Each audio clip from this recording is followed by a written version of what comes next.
بسم اللہ الرحمن الرحیم۔ السلام علیکم۔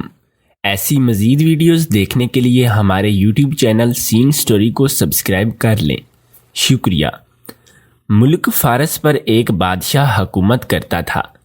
وہ بڑا رحم دل اور انصاف پسند تھا۔ اس کا بیٹا شہزادہ رحمان بھی اپنے باپ کی طرح دلیر تھا۔ بادشاہ کو شکار کا بہت شوق تھا۔ وہ اکثر گھنے جنگلوں میں شکار کھیلنے جاتا۔ ایک دفعہ گرمی کا موسم تھا۔ بادشاہ کا دل شکار کھیلنے کو چاہا۔ حکم کی دیر تھی، تمام انتظامات ہو گئے اور بادشاہ شکار کے لیے چل پڑا۔ سارا دن بادشاہ شکار میں مصروف رہا کہ شیر چیتے بارہ سنگھا شکار کیے۔ شام ہوئی تو یہ شکاری قافلہ واپسی کے لیے چل دیا۔ ابھی آدھا سفر ہی طے نہ کیا تھا کہ بادشاہ کو نہایت ہی ایک خوبصورت ہرن نظر آیا۔ بادشاہ نے فوراً کمان میں تیر جوڑا اور نشانہ لے کر چھوڑ دیا۔ ادھر کمان سے تیر نکلا، ادھر ہرن چوکڑیاں بھرتا بھاگ کھڑا ہوا۔ نشانہ خطا ہو گیا تو بادشاہ غصہ میں آ گیا اور اس نے گھوڑے کو ایڑی لگائی اور ہرن کے تعاقب میں چل دیا۔ محافظ اور وزیر وغیرہ بھی پیچھے لپکے، مگر بادشاہ تیز رفتاری سے گھوڑا دوڑاتا ان کی نظروں سے اوجھل ہو گیا۔ بادشاہ نے کئی بار ہرن کا نشانہ لے کر تیر چلائے، لیکن ہر ہرن کو ایک بھی نہ لگا اور ہرن جھاڑیوں میں غائب ہو گیا۔ رات کا اندھیرا جنگل میں اترنے لگا تھا۔ ہرن کے بچ نکلنے پر بادشاہ کو غصہ تو بہت آیا، لیکن کیا کر سکتا تھا؟ اندھیرا بڑھتا جا رہا تھا، اس لیے اس نے واپسی جانا مناسب سمجھا۔ بادشاہ نے گھوڑے کی باگ موڑی اور ایڑی لگانے ہی والا تھا کہ رات کی خاموشی کو چیرتی کسی کے رونے کی آواز اس کے کانوں میں پڑی۔ بادشاہ چونک پڑا۔ آواز کسی عورت کی تھی۔ اس ویران بھیانک جنگل میں عورت کہاں سے آ گئی؟ پہلے تو بادشاہ یہ سوچ کر گھبرا گیا کہ کوئی بھوتنی یا چڑیل تو نہیں، لیکن پھر اسے خیال آیا کہ ممکن ہے کوئی مظلوم عورت ہو۔ رونے کی آواز قریب سے آ رہی تھی۔ بادشاہ گھوڑے سے اتر آیا اور لگام تھام کر اس کی طرف بڑھا۔ درختوں کے جھنڈ میں ایک پرانا کنواں تھا، جس کی منڈیر پر ایک نہایت ہی خوبصورت عورت بیٹھی رو رہی تھی۔ اس کا رنگ دودھ جیسا سفید اور بال سنہری تھے۔ اس نے پھٹے پرانے کپڑے پہن رکھے تھے۔ بادشاہ نے نزدیک جا کر بڑے نرم لہجے میں پوچھا، اے خاتون، تو کون ہے اور اس ویران جنگل میں بیٹھی کیوں رو رہی ہے؟ میں اس ملک کا بادشاہ ہوں، مجھے بتاؤ کس نے تم پر ظلم کیا؟ عورت نے آنسو بہاتے ہوئے کہا، اے بادشاہ، میرا نام نگینہ ہے، میں پڑوسی ملک کی رہنے والی ہوں۔ میرا باپ مر گیا تو چچا نے ساری جائیداد پر قبضہ کر لیا اور مجھے جنگل میں ہی خون خوار جانوروں کا لقمہ بننے کے لیے چھوڑ گیا۔ یہ کہہ کر عورت زور زور سے رونے لگی۔ بادشاہ کو اس پر رحم آیا۔ بادشاہ نے اسے اپنی ملکہ بنانے کا فیصلہ کیا۔ اس کی پہلی ملکہ تو کئی سال ہوئے فوت ہو چکی تھی۔ بادشاہ نے نگینہ کو گھوڑے پر بٹھایا اور واپس چل دیا۔ تھوڑی دور ہی گیا تھا کہ اس کے وزیر اور محافظ مل گئے، جو اسے ڈھونڈتے پھر رہے تھے۔ بادشاہ ان کے ساتھ واپس محل میں لوٹ آیا۔ اگلے دن بادشاہ نے نگینہ سے شادی کر لی اور وہ ملکہ نگینہ بن گئی۔ گھر گھر خالص گھی کے چراغ جلنے لگے اور ہر طرف نعرے بجتے رہے۔ ہر اعلیٰ اور ادنیٰ خوشیاں منا رہا تھا کہ ایک دن تک بادشاہ کی شادی کی خوشی میں جشن منایا جاتا رہا۔ شہزادہ رحمان کو بھی بہت خوشی تھی۔ وقت اس طرح گزرتا چلا گیا، مگر نئی ملکہ آنے کے کچھ ہی عرصہ بعد بادشاہ کی طبیعت خراب رہنے لگی۔ وہ دن بدن کمزور ہوتا جا رہا تھا۔ شہزادہ رحمان، وزیر اعظم اور دوسرے درباری بڑے پریشان ہوئے۔ ملک کے بڑے بڑے مشہور حکیموں نے علاج کیا، مگر کوئی فائدہ نہ ہوا۔ حتیٰ کہ بادشاہ بیمار ہو کر چارپائی سے لگ گیا اور اس نے کھانا پینا بھی چھوڑ دیا تھا۔ اب تو شہزادہ رحمان بوکھلا اٹھا کہ کیا کرے۔ دور دور کے ممالک سے حکیم منگوائے گئے، لیکن بیماری کا علاج تو ایک طرف رہا، یہی نہیں پتہ چل سکا کہ مرض کیا ہے۔ بادشاہ کا رنگ زرد پڑ چکا تھا، آنکھوں کے نیچے کالے نشان بن گئے تھے۔ شہزادہ رحمان نے فیصلہ کیا کہ ملک کے سب سے بڑے نجومی کے پاس جانا چاہیے تاکہ پتہ چل سکے کہ بات کیا ہے۔ یہ نجومی شہر سے دور ایک پہاڑی غار میں رہتا تھا۔ شہزادہ رحمان اس کے پاس پہنچا تو نجومی نے حساب لگا کر کہا کہ اے شہزادے، بادشاہ سلامت کی بیماری کی وجہ ملکہ ہے کیا؟ شہزادہ اچھل پڑا اور بولا، یہ کس طرح ہو سکتا ہے؟ نجومی بابا، میں تمہاری بات نہیں سمجھا۔ نجومی نے کہا، اے قابل احترام شہزادے، میرا حساب بتاتا ہے کہ ملکہ اصل میں انسان نہیں ہے بلکہ ناگن ہے، انتہائی خطرناک اور زہریلی ناگن۔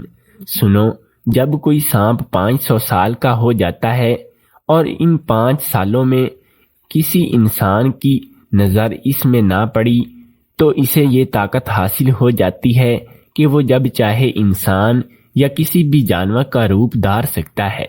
ملکہ بھی ایک ایسی ہی ناگن ہے جسے روپ بدلنے کی طاقت مل چکی ہے، اور اب وہ بادشاہ کے جسم میں اپنا تھوڑا تھوڑا زہر داخل کر رہی ہے۔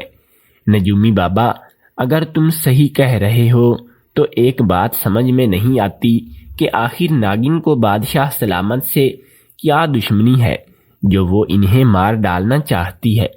نجومی نے دوبارہ ذائچہ بنایا اور کہا، شہزادے حضور، آج سے 10 سال قبل بادشاہ سلامت نے جنگل میں ایک ناگ کو ہلاک کر دیا تھا، اور وہ کالا ناگ اور ناگن کا بھائی تھا، اور یہ انتقام لے رہی ہے۔ ناگن اگر چاہتے تو ایک ہی بار ڈس کر بادشاہ سلامت کو ہلاک کر ڈالے، مگر وہ اپنا زہر تھوڑا تھوڑا بادشاہ کے جسم میں داخل کر رہی ہے تاکہ وہ سسک سسک کر مرے۔ شہزادے نے یہ سنا تو غصے سے کانپنے لگا، میان سے تلوار نکال کر لہرائی اور کہا کہ میں اس بدبخت ناگن کے ابھی جا کر ٹکڑے ٹکڑے کر دوں گا۔ نہیں شہزادے حضور، ایسا کرنا مناسب نہ ہوگا، وہ بڑی چلاک ناگن ہے، اگر آپ کا وار خالی گیا تو وہ آپ کو ہرگز نہ چھوڑے گی اور ڈس لے گی، تو پھر مجھے کیا کرنا چاہیے؟ نجومی بابا، شہزادے کے ناگن کو آپ صرف اسی وقت ہلاک کر سکتے ہو جب وہ ناگن کے روپ میں ہو، اور آپ کا تیر سیدھا اس کے پھن میں جا کر لگنا چاہیے۔ یاد رکھیں، اگر آپ کا نشانہ خطا ہو گیا تو آپ ناگن کے غصے سے کبھی نہ بچ سکیں گے اور وہ آپ کو ڈس کر ہلاک کر دے گی۔ لیکن اے نجومی بابا، میں ملکہ کو انسان سے ناگن کے روپ میں آنے پر کس طرح مجبور کر سکتا ہوں؟ اس کا حل بھی میرے پاس ہے۔ میں آپ کو ایک خاص دوائی کی پڑیا دیتا ہوں۔ آج رات کا کھانا کھاتے وقت ہوشیاری سے وہ دوائی پانی میں حل کر کے ملکہ کو پلا دیجیے گا، اور بادشاہ کی خوابگاہ میں موجود پانی کی صراحی کو خالی کر دینا، خوابگاہ کے دروازے پر تالا لگا دینا، اور اس دوا سے آدھی رات کے وقت ملکہ کو شدید پیاس لگے گی، اور پھر جو ہوگا وہ آپ خود ہی دیکھ لیں گے۔ مگر ایک بات دھیان سے سن لیں، یہ کام بڑی ہوشیاری سے کرنا ہوگا، ملکہ کو ذرا برابر بھی شک نہیں ہونا چاہیے۔ نجومی بابا، جیسا آپ نے کہا ہے میں ویسا ہی کروں گا۔ یہ کہہ کر شہزادہ واپس محل میں آ گیا۔ رات ہوئی، کھانے کا وقت آیا تو شہزادے نے دوائی بڑی ہی ہوشیاری سے ملکہ کے پانی کے گلاس میں ڈال دی۔ ملکہ کو پتہ ہی نہ چل سکا اور وہ پانی پی گئی۔ تھوڑی دیر بعد ہی شہزادہ اٹھ کھڑا ہوا۔ ملکہ نے حیرانگی سے کہا کہ کیا بات ہے شہزادے، آج تم نے بہت کم کھانا کھایا ہے، تمہاری طبیعت تو ٹھیک ہے نا؟ جی ہاں، بس آج بھوک کچھ کم تھی، آپ اطمینان سے کھائیے، شہزادے نے مسکراتے ہوئے کہا اور کمرے سے باہر نکل آیا۔ وہ تیزی سے دوڑتا ہوا بادشاہ کی خوابگاہ میں پہنچا اور صراحی کا پانی بہا دیا، اور اس کام سے فارغ ہو کر شہزادہ خوابگاہ کے سامنے والے کمرے میں چھپ گیا۔ کچھ دیر بعد ملکہ خوابگاہ میں چلی گئی۔ شہزادے نے فوراً جوئی کی ہدایت کے مطابق باہر سے تالا لگا دیا اور خود تیر کمان میں لے کر روشن دان میں بیٹھ گیا۔ بادشاہ اور ملکہ کا مسحری پر پڑے سو رہے تھے، اور رات آدھی سے زیادہ گزری تو یکا یک ملکہ کو زوردار پیاس لگی اور سراہی سے پانی لینا چاہا، مگر سراہی تو شہزادے نے پہلے ہی خالی کر دی تھی۔ ملکہ نے دروازہ کھول کر باہر نکلنا چاہا، دروازہ تو بند تھا۔ شہزادہ رحمان روشن دان میں چھپا بیٹھا یہ سب منظر دیکھ رہا تھا کہ دوائی اثر سے ملکہ کو ایسی زبردست پیاس لگی کہ اس کا منہ کھل گیا اور اسے یوں لگا جیسے حلق میں کانٹوں کا جنگل آ گیا ہو۔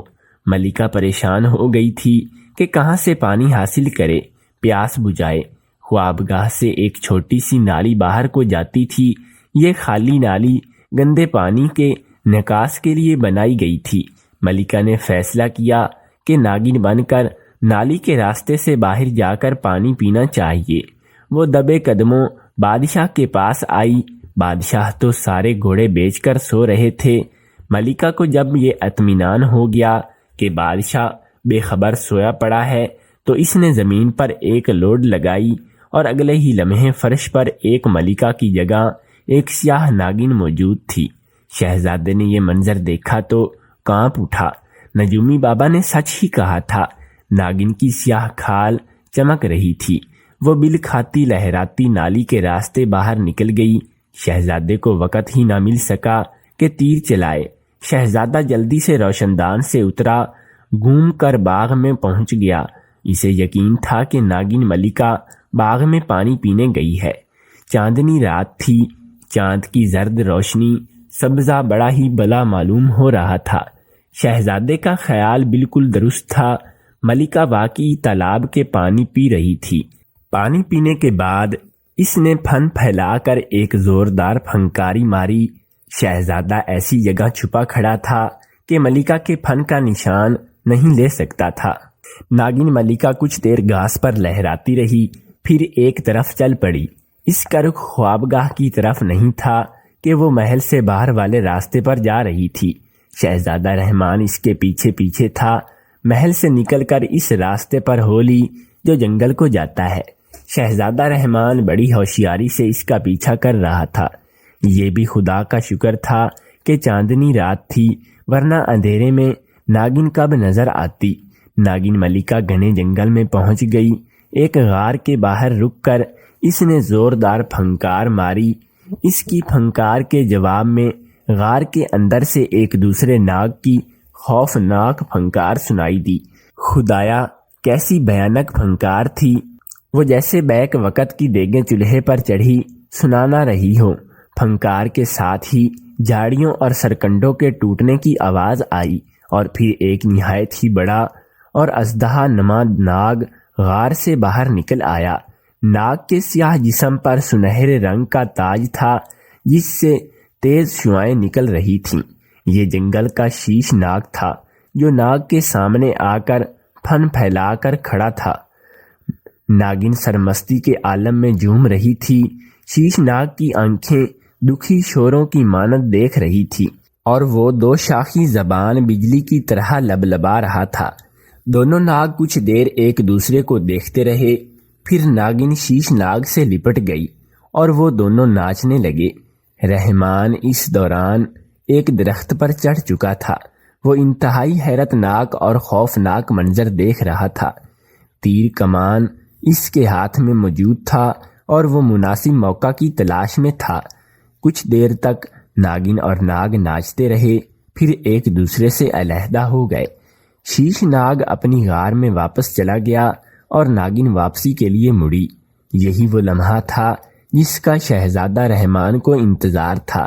ناگن کا پھیلا ہوا غلیظ چپٹا سر اس کی آنکھوں کے عین سامنے تھا۔ شہزادے نے خدا کا نام لیا، تیر چھوڑ دیا۔ ہوا کو چیرتا سنسناتا ہوا تیر ناگن کے پھن کے آر پار ہو گیا۔ ناگن کا اٹھا ہوا سر جھٹکے سے پیچھے کی طرف جا گرا۔ وہ بڑے درد بھرے انداز میں پھنکاری اور بل کھانے لگی۔ بل کھاتے ہوئے ناگن نے انسانی روپ میں آنے کی کوشش کی، لیکن ابھی اس کا اوپر آدھا دھڑ ہی انسانی شکل میں آیا تھا کہ اس کی جان نکل گئی۔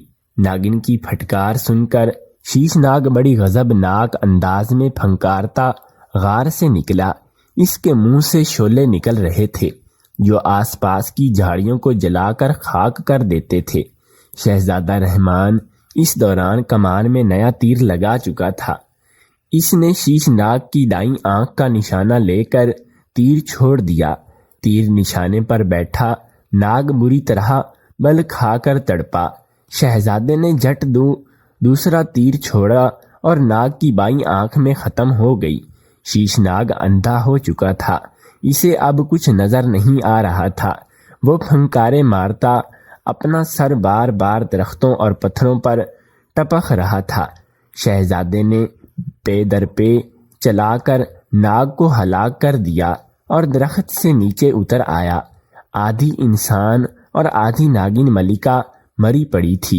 شہزادے نے غار میں جا کر دیکھا کہ کہیں کوئی اور سانپ تو نہیں ہے، مگر وہاں تو انسانی کھوپڑی اور ہڈیوں کا ڈھیر لگا ہوا تھا۔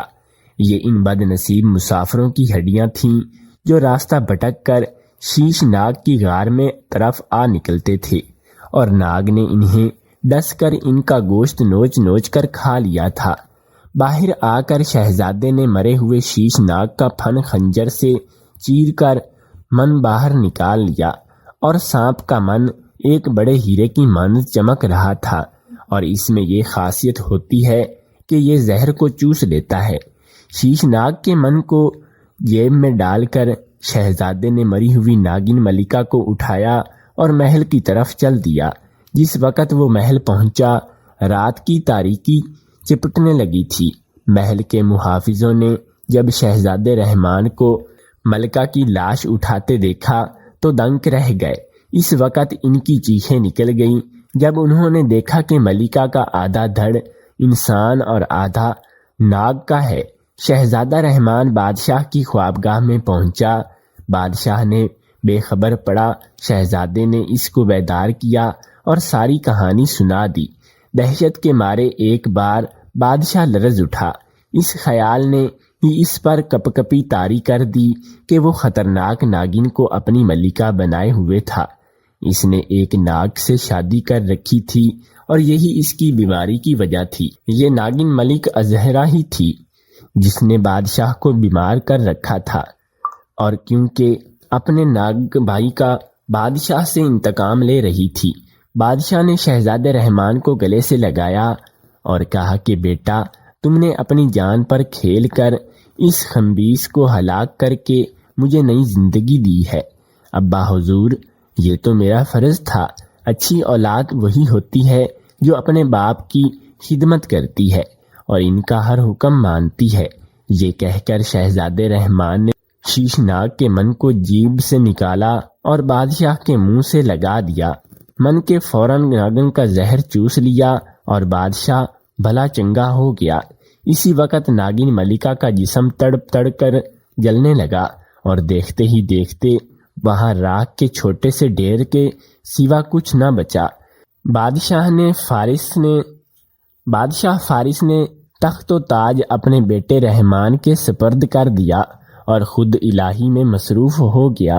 مزید اس طرح کی کہانیاں سننے کے لیے ہمارے چینل کو سبسکرائب ضرور کر لیں۔ شکریہ۔